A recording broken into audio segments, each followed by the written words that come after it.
मतलब एक शराब ठेकेदार द्वारा आरोप लगाया गया है, उसकी आत्महत्या उसने करी, क्या कहना है आपका और आप क्या कहना चाहेंगे?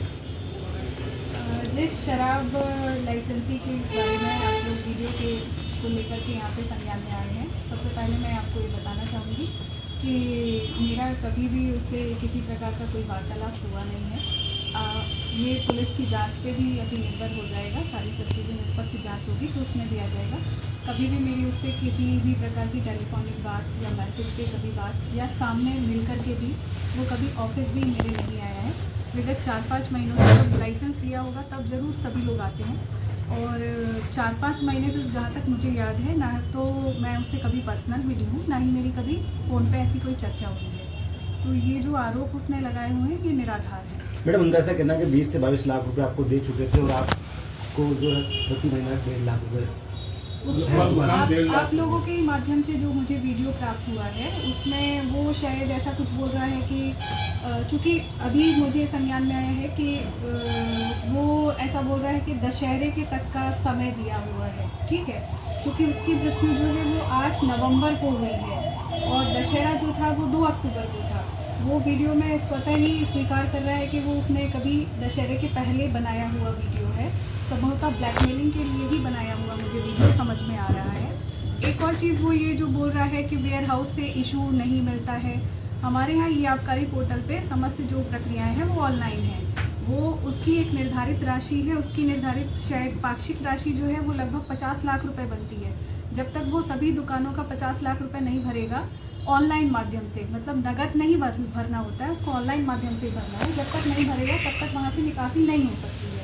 उसका मुझे कुछ इशू समझ में आ रहा है कि उसने किसी से बात की है या क्या है, बिना राशि के हम उसको इशू कैसे दे पाएंगे। और ये भी हमारे ऑफिशियल रिकॉर्ड में है कि जिस दिन भी लाइसेंसी की डिमांड होती है ऑनलाइन माध्यम से ही डिमांड होती है, तत्काल उसको प्रदाय मिलता है।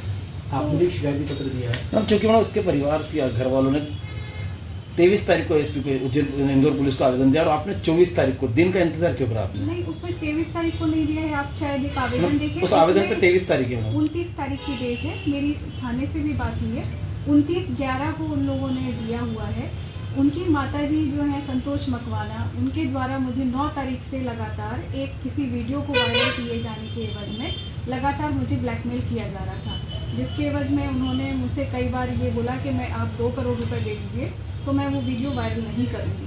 मुझे नहीं संज्ञान में था कि क्या वीडियो है क्या नहीं है, तब भी मैंने उनको डिनाई किया कि मैं नहीं दे पाऊँगी ये सारी सब चीज़ें। मैंने तत्काल अपने वरिष्ठ अधिकारियों को उस चीज़ से अवगत कराया, लिखित में उनके सप्रमाण, जिसमें उनका वीडियो भी है मेरे पास में, जिसमें उनके द्वारा जो डिमांड की जा रही है उसका ऑडियो भी है, वो साक्षात मुझसे मिल करके मेरे से 2 करोड़ रुपये मांग रही हैं।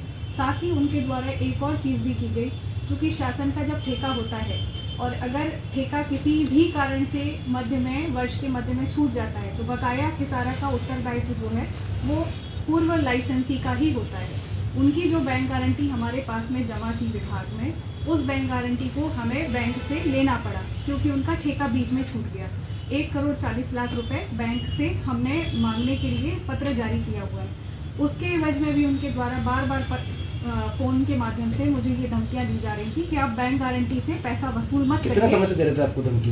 ये मुझे 9 तारीख से 9/11 से दे रहे थे। आपने इतने दिन इंतजार क्यों करा? इतने दिन इंतजार मैंने नहीं किया है, इतने दिन मुझे पुष्टि करने के लिए मैंने 10 तारीख को भी अभी आपने खुद ने इस चीज़ को स्वीकारा है कि मेरे पास वीडियो थे, ऑडियो थे, उसके बाद इंतजार में सवाल खड़ा हो रहा है। वीडियो और ऑडियो 24 तारीख को ही मैं एसपी कार्यालय देवास में जमा कर चुकी हूँ, समस्त चीज़ें। ये वीडियो और ये ऑडियो या जो भी चीज़ें इनकी माताजी आज वायरल कर रही हैं, वो चीज़ें तो उनके पास में 9 तारीख से थी, तो उन्होंने 9 तारीख को क्यों नहीं वायरल किया? ये सवाल आपको उनसे करना चाहिए। मैडम, आत्महत्या जैसा बड़ा कदम उठाना और उसके पहले आरोप लगाना। हाँ, क्योंकि आत्महत्या तो इतने क्या पीड़ित थे, क्या था आबकारी से? वो आबकारी से पीड़ित का सवाल ही नहीं उठता है, क्योंकि मध्य प्रदेश में सबसे ज़्यादा लाइसेंसी हमारे यहाँ पर है, 70 लाइसेंसी है मेरे यहाँ पर।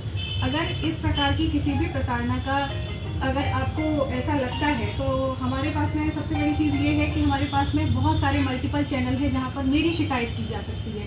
अगर मेरे से कोई प्रताड़ित है वो व्यक्ति सीएम हेल्पलाइन तो एटलीस्ट कर ही सकता है, कलेक्टर साहब के पास जा सकता है, एसपी साहब के मैडम पास पूर्व जा में सकता भी दो है, ठेकेदार कमिश्नर- दो ठेकेदारों द्वारा जो है इस तरह का कदम उठाया गया था, जो चीजें वायरल हुई थी, दोनों जिसमें ठेकेदारों के विषय अलग अलग थे। जैसे भूपेंद्र सिंह का आप मुद्दा बताते हैं, उसमें किसी लड़की का ही मामला है। सेम जोगेंद्र सिंह वाले में भी वो भी जांच का विषय है। तो वो एक तो हमारे लाइसेंसी ही नहीं थे, दूसरा ये है कि उनको कहीं ना कहीं से विवाद से जोड़ा जाता है, जबकि उनके विषय अलग अलग थे।